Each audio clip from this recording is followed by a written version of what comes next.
Hello, I'm Margaret from Logan's Patchwork Fabrics. Fabulous to be here with you again today.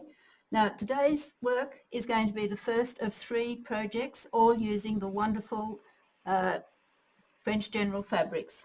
This is one of the latest ranges by Moda and, of course, classic designs. I've brought it together with one of my favourite techniques, which is using the Lemoyne star or the 8-pointed star. Now, the 8-pointed star is one where you have all 4 sides of the segment in the same measurement. Let me bring this out in a template. There we go. Now, it's important that it be exactly the same, and in actual fact, it's drafted on a circle. I won't bore you with the details of that, but there are many lookalikes out there that don't have the magical balance of the true 8-pointed star. These templates we did make a number of years ago, and I wish I had them here for you today. Unfortunately, our supplier, when we contacted him for a rerun, is no longer in the business of doing templates, and we've had to source them elsewhere. Fortunately, we have found another Australian company which is going to be able to do them for us, but there will be a slight delay. If you're interested as we go through, let me know, just send an email and we'll contact you as soon as they're in stock again. Now, to make life easy for you, we decided that we would work from a kit this time round, and in the kit you get the pattern. Now, the pattern is the one that was originally designed, and I did this for fussy cutting because you can have great fun with 8-pointed stars by bringing different segments together, which will give you that wonderful rotation in the centre. If we've got time at the end, I'll go into that in a little more detail. Now, within your actual your kit comes with everything you need to complete the front of your quilt and your binding. All you have to add is your thread, your wadding and your backing fabric, and you've got your project.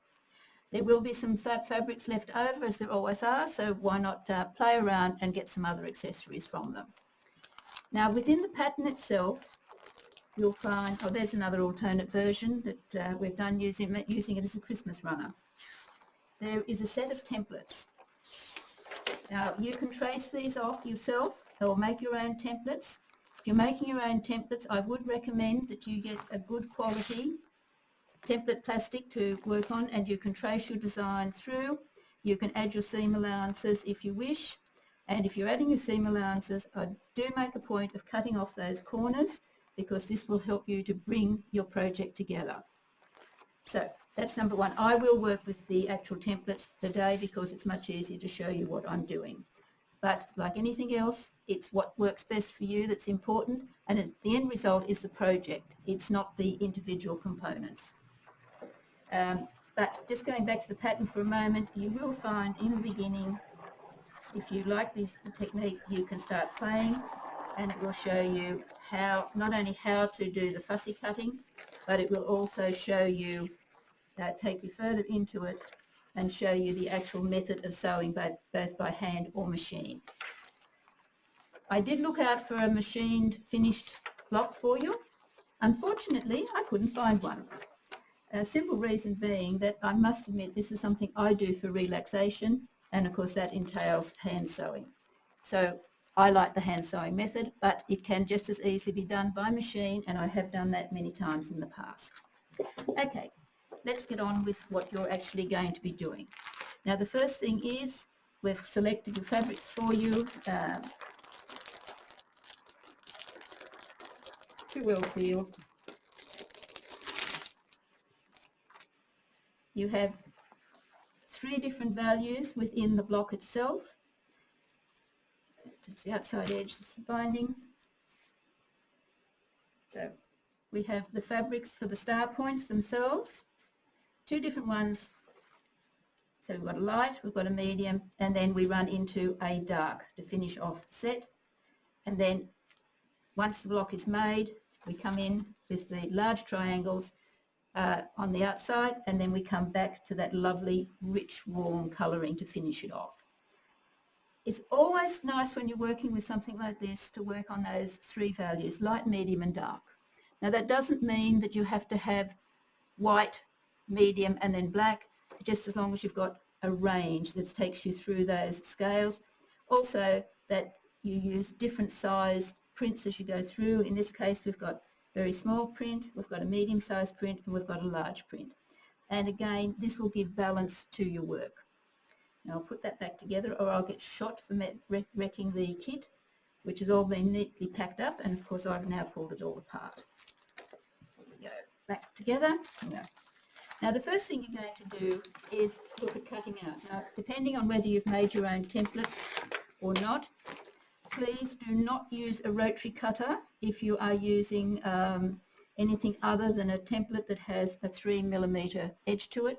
Anything thinner than that is dangerous, because if you run off it over your fingers, it's a serious complaint. Now, both on your pattern and on my templates, you will find that there is a dotted line through the centre. Where possible, I recommend that you always try and have a straight grain through the middle of your points. Like all good rules, they're made to be broken, and we'll have a look at that as a possibility later. But initially, and certainly for your first attempt at a Lemoyne star, definitely make sure that you have that grain line through the centre. It means you're getting even movement all the way around. If I do it sideways, which is how I find most patterns are done, because they cut a strip and then across, you're getting stabilising, pulling, and you get drag on your block through the centre, and it'll be a nice even movement throughout. Okay, now with your rotary cutter, if you're doing it this way, cut and cut. Now bear with me, this table is a little bit higher than I would normally use for cutting, so I'm not getting the right pressure down onto it. We keep talking about this, and I haven't come up with a way yet to get the cutting right for standing and talking to you, and for actually preparing the block. There it goes. Okay. Now you'll notice that the block is shaped, so we're going to take those little points off. Again, down the other end, the same thing. And now we're going to mark our seam lines. Now, if you do this, I will shoot you. But I'm going to use permanent markers, because it's the only way that you will see what I'm doing. Your template, and you can add these to your own templates if you wish. Just use something like a leather punch, nail punch, to make the holes, one on each corner and then one halfway down, because we all know you need 3 connecting points to get a straight line. Now, you probably can't see those, there they are. So what I've got here is an ugly thick texture, and I'm just going to join these up. So this would be my stitching line. As I say, if I saw you doing this with your good fabrics in your project, I'd have a fit, but for demonstrating purposes, we can't avoid it. Now, the other advantage, not only is that centre hole there lined up, when I put it onto this one, and it's there, I can actually use that as a placement line when I'm pinning these together. So we might just make sure that you can see this one. Oh yes, I can just see it there. And here we go again. And there. You can just use your ordinary propelling pencil to do this with. Okay. Now, the beauty of it is, by having these corners nipped off, when you bring them together, they match up perfectly, and it acts as a guide for you in sewing it together. You can possibly see this better if I actually do it on the templates themselves. Let's see, now in the bottom corner of the square, the star is going to join up like that. Now can you see from there, those holes line up exactly. So you can use that. Is that showing up enough? I hope you can see it. But that means every piece can be lined up exactly, and you've got these placement points to make sure it's accurate.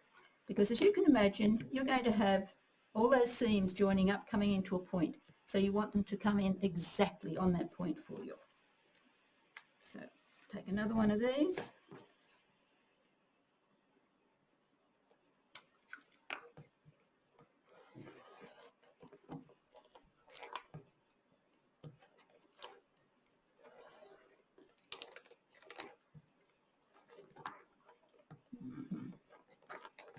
feel I need to get down on the floor and do this out of sight.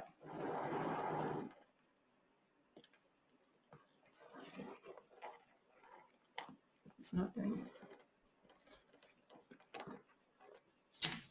The rotating mat I use at home all the time because it means that I don't have to be getting up and turning things around. I can just spin it to suit myself. Okay, there we are there. A little bit off, a little bit off. And now, if I put those markings in, you can see everything will match up, like so, and I can just pop my pin in there, and in there, and I know I can sew that perfectly. Now, you can sew your pairs together. Let's go back to the actual block itself, or maybe we'll look at one of these other blocks where I can flip it over for you.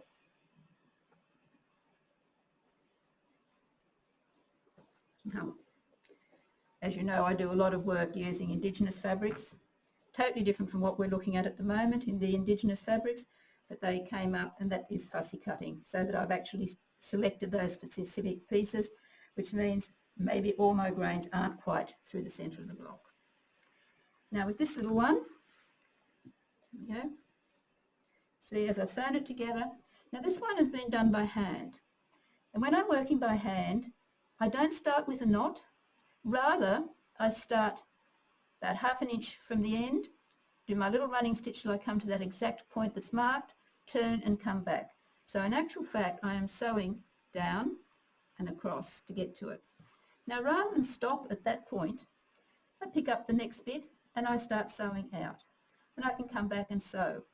So I can join up all those pieces, and then to finish off, I come backwards. Not my original idea. I used to, like everyone else, start with knots. Until I was working with Ginny Bayer on one occasion. Sure, no, she said, I start in the middle of a seam and run it through and then just sew over it when I come back on it. And I started playing with the idea and found out how much easier it is. So now I don't keep having all these little seams. I have nice long ones. So I'm still working with that about 30, 35 centimetres of fabric, so that I can just go through, and I get, probably takes me about 4 or 5 lots of cotton to sew the whole area. Now if I'm doing it by machine, it is a little bit different. I would sew my pairs together, and then I've got a Y join. Now I have seen people who try and sew up and back out again, pivoting on that corner. Don't bother. Start from the corner and sew out, corner and sew out, and you'll get much better joins every time. If you're doing it by hand, it means that you can actually, when you're pressing, coming round, you can open all these little corners. Look at these lovely little rosettes that you get in the middle of your work. So there's nice, easy ways, lots of fun. Now this one, you can see I've actually pieced the star by hand, but then I've actually assembled the block using the machine. Again, there is nothing wrong with mixing the two techniques. I do it all the time. I have fun doing it because I don't really want to sit there and do a seam that long by hand when I can do it on the machine. So that was just another variation that came from the original pattern.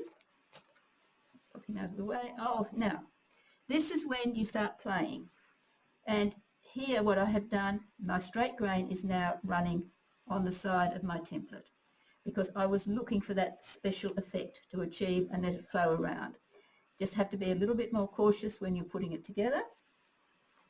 Similarly here, I have got the straight grain running through the centre, and I've been able to do the fussy cutting to get the designs.